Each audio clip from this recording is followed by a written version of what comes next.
Ini adalah part ke-53. Membaca buku Unlimited Power, Kuasa Tak Terbatas, halaman 358.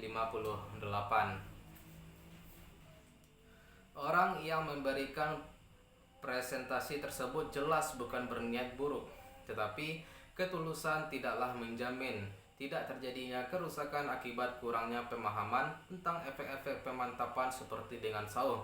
Perhatikanlah efek Anda terhadap sesama, terutama anak-anak Anda sendiri. Marilah kita lakukan latihan terakhir. Tempatkanlah diri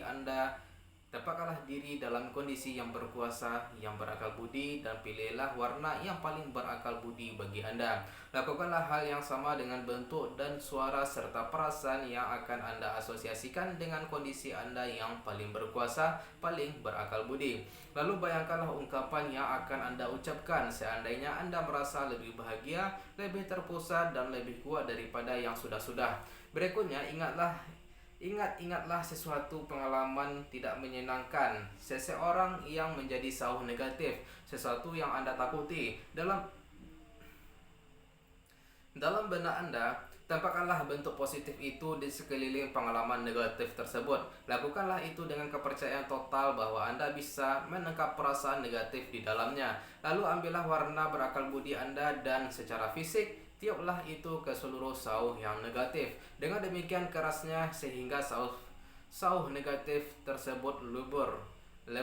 Dengarlah suaranya dan rasakanlah perasaan yang timbul ketika Anda betul-betul berakal budi. Akhirnya ucapkanlah hal yang akan Anda ucapkan dalam kondisi Anda yang paling berkuasa. Sementara sauh negatif itu lebur menjadi debu dengan warna kesukaan Anda. Ucapkanlah hal yang menaikkan kuasa Anda. Bagaimanakah perasaan Anda tentang situasi negatif itu sekarang? Kemungkinan besar Anda akan sulit membayangkan bahwa itu demikian mengganggu Anda selama ini. Lakukanlah ini dengan 3 pengalaman lainnya, lalu lakukanlah ini dengan orang lain. Kalau selama ini Anda hanya membaca saja, latihan-latihan ini akan terasa janggal, bahkan konyol.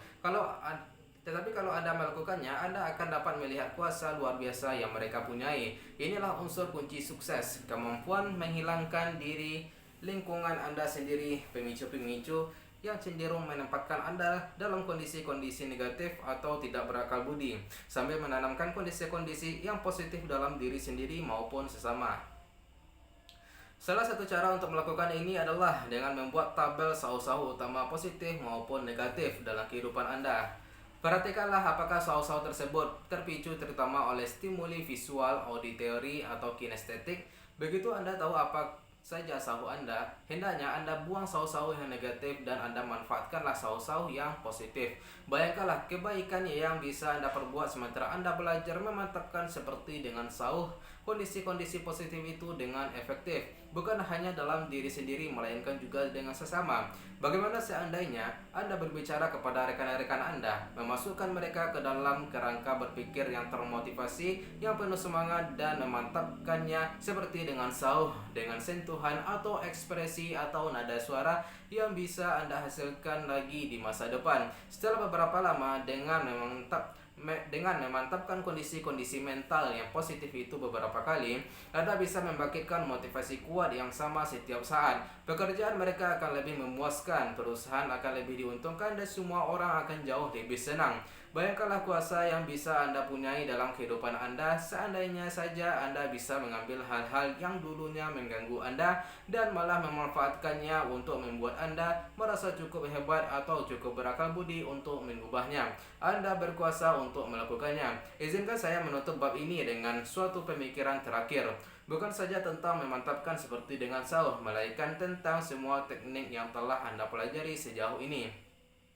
Ada suatu sinergi luar biasa, kesadaran yang kontinu yang timbul dari menguasai keterampilan-keterampilan ini. Sama seperti halnya sebuah batu yang dilemparkan ke dalam danau yang tenang akan menciptakan riak. Sukses menggunakan keterampilan ini melahirkan sukses lebih besar lagi. Seharusnya Anda sudah mempunyai kesadaran yang kuat dan jelas tentang betapa ampuh keterampilan-keterampilan ini. Mudah-mudahan Anda menggunakannya bukan hanya hari ini, melainkan secara berkelanjutan dalam kehidupan Anda. Sama seperti halnya sauh-sauh yang ditumpuk dalam postur karate saya itu semakin ampuh setiap kali saya menggunakannya. Anda akan meningkatkan kuasa pribadi Anda dengan setiap keterampilan yang Anda pelajari, yang Anda kuasai, dan yang Anda gunakan. Dan sebuah saringan terhadap pengalaman manusia yang mempengaruhi bagaimana perasaan kita tentang segala yang kita perbuat atau tidak perbuat dalam kehidupan kita. Saringan-saringan ini mempengaruhi proses pemantapan seperti dengan sauh dan segala yang lain yang telah kita bahas dalam buku ini. Yang saya maksudkan adalah titik-titik. Bagian 3. Kepemimpinan tantangan kesempurnaan. Bab ke 10-18. Hierarki nilai-nilai ukuran sukses paling hakiki. Seorang musisi harus membuat musik, seorang artis harus melukis, seorang pujangga harus menulis. Kalau ia mau betul-betul berdamai dengan dirinya sendiri. Abraham Maslow. Setiap sistem yang kompleks, entah itu alat pabrik atau komputer atau manusia, harus sesuai bagian-bagiannya, harus bekerja sama. Setiap tindakannya harus mendukung setiap tindakan lainnya kalau ia mau bekerja pada tingkatan puncak. Kalau bagian-bagian sebuah mesin mencoba menuju kedua arah yang berlawanan sekaligus, mesinnya akan tidak sinkron dan ujung-ujungnya bisa rusak. Manusia pun persis sama. Kita bisa belajar menghasilkan perilaku-perilaku yang paling efektif. Tetapi kalau perilaku-perilaku tersebut tidak mendukung kebutuhan dan hasrat kita yang terdalam, kalau perilaku-perilaku itu melanggar hal-hal lain yang penting bagi kita, maka kita mengalami konflik internal dan kita tidak meraih kesuksesan yang diperlukan untuk sukses skala besar.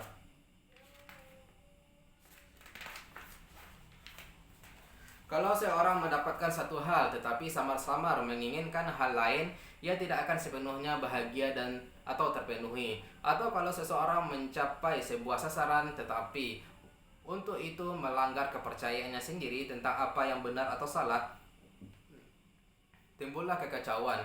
Untuk betul-betul berubah, bertumbuh, dan berhasil, kita perlu menjadi sadar akan urutan kita bagi diri sendiri maupun sesama, tentang bagaimana kita betul-betul mengukur atau menilai sukses atau gagal. Kalau tidak, kita bisa mempunyai segalanya, tetapi tetap merasa bukan apa-apa. Inilah kuasa unsur penting yang terakhir yang disebut dengan nilai-nilai. Apakah nilai-nilai itu? Sederhananya, nilai-nilai adalah kepercayaan privat, pribadi, dan individual Anda sendiri tentang apa yang terpenting bagi Anda. Nilai-nilai Anda adalah sistem kepercayaan Anda tentang benar, salah, baik, buruk. Maslow bicara soal artis, tetapi intinya universal. Nilai-nilai kita adalah hal-hal yang secara mendasar perlu kita semua tuju. Kalau tidak, kita tidak akan merasa utuh dan terpenuhi. Perasaan sesuai itu, keutuhan dan kesatuan pribadi itu datang dari kesadaran bahwa kita sedang memenuhi nilai-nilai kita dengan perilaku kita yang sekarang.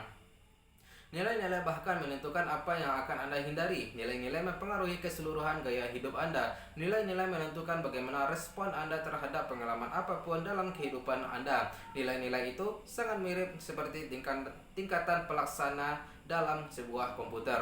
Anda boleh memasukkan program apapun sesuka Anda, tetapi entah komputer itu menerima program itu, entah ia menggunakannya atau tidak, semuanya tergantung kepada bagaimana tingkatan eksekutifnya diprogramkan oleh pabrik. Nilai-nilai adalah seperti tingkatan penilaian eksekutif di dalam otak manusia. Dari apa yang Anda kenakan atau apa yang Anda kemudian hingga di mana Anda tinggal, siapa yang Anda nikahi kalau Anda menikah, atau bagaimana Anda membesarkan anak-anak Anda, dari amal apa saja yang Anda dukung hingga pekerjaan yang Anda pilih untuk mencari nafkah, dampak nilai-nilai Anda sungguh tiada habis-habisnya. Nilai-nilai itulah dasar yang mendefinisikan respon-respon kita terhadap situasi apapun dalam kehidupan ini. Nilai-nilai itulah kunci yang paling hakiki untuk memahami dan meramalkan perilaku-perilaku Anda sendiri serta perilaku-perilaku orang lain, kunci utama untuk mengerahkan keajaiban di dalam diri kita masing-masing. Lalu, dari manakah asalnya mereka? Petunjuk-petunjuk berkuasa tentang benar dan salah, baik dan buruk, apa yang harus diperbuat dan apa yang jangan diperbuat ini. Karena nilai-nilai itu spesifik, sangat emosional, kepercayaan-kepercayaan yang berhubungan, mereka berasal dari beberapa sumber yang sama yang telah kita bahas dalam bab tentang kepercayaan. Lingkungan Anda berperan semenjak Anda masih bayi, ayah Anda, dan terutama dalam keluarga-keluarga tradisional. Ibu Anda memainkan peran terbesar dalam memprogramkan sebagian besar nilai-nilai orisinil Anda. Mereka terus mengekspresikan nilai-nilai mereka dalam memberitahu Anda apa yang mereka mau atau tidak mau Anda perbuat, katakan, dan percayai. Seandainya Anda menerima nilai-nilai mereka, Anda diberikan imbalan, Anda dianggap anak baik. Seandainya Anda menolak, Anda susah, Anda dianggap anak nakal. Dalam keluarga tertentu, seandainya Anda terus menolak nilai-nilai orang tua Anda akan dihukum. Sesungguhnya sebagian besar nilai-nilai Anda telah diprogramkan lewat teknik hukuman imbalan ini. Sementara usia Anda bertambah, kelompok sebaya Anda menjadi satu lagi sumber nilai-nilai. Ketika pertama kalinya Anda berjumpa dengan anak-anak lain di jalanan, mungkin saja nilai-nilai mereka berbeda dengan Anda. Anda campurkan nilai-nilai Anda dengan nilai-nilai mereka, atau Anda ubah nilai-nilai Anda sendiri. Sebab kalau tidak, mungkin saja mereka menghajar Anda, atau lebih parah lagi, tidak mau lagi bermain dengan Anda. Seumur hidup Anda terus saja menciptakan kelompok-kelompok sebaya baru dan menerima nilai-nilai baru, atau mencampur atau menanamkan nilai-nilai Anda sendiri kepada orang lain. Juga, seumur hidup Anda mempunyai pahlawan atau mungkin sebaliknya. Dan karena menurut Anda, banyak anak terlibat obat-obatan karena pahlawan-pahlawan mereka yang musiknya mereka cintai tampaknya menghargai obat-obatan. Untungnya sekarang ini, banyak pahlawan ini menyadari tanggung jawab mereka dan peluang mereka terhadap tokoh publik untuk membentuk nilai-nilai. Sejumlah besar orang sekarang mulai menjelaskan bahwa mereka tidak menggunakan atau mendukung penggunaan obat-obatan. Banyak artis yang menjelaskan bahwa mereka mendukung perubahan positif di dunia. Ini membentuk nilai-nilai banyak orang, memahami kuasa media massa untuk mengumpulkan dana untuk memberi makan kepada orang yang kelaparan.